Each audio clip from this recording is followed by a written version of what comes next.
Hey, what's up mga kabulugang kalag? So, ayun, nakakagising ko lang po.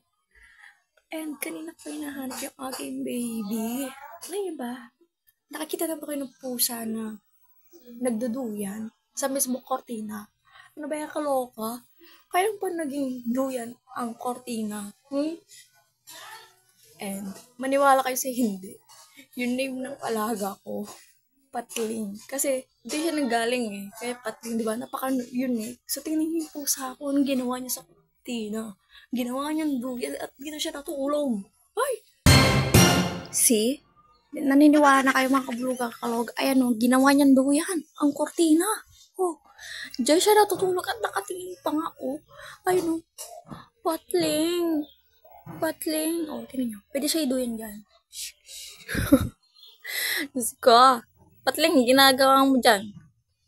At alam niyo ba, kaya na pati siya hinahanap ni Papa ko. Andito lang pala siya sa kortina, sa bintana mismo. Oh. Ay, ginawa niya na naman doyan at dyan siya na naman matutulog.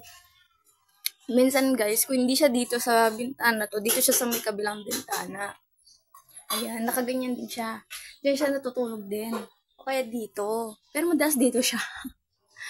Ayan o, ginawa niya na naman doon. Silipin natin. Oh, ano? Sarap yung tulog mo dyan, no?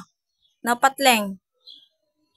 So, yun lang. Wala lang. Flex ko lang ang aking baby. Ayan. Diba? Napaka-unique si Patpat. O, inaantok. Ayos siya. Bye-bye. Sleep well. I love you.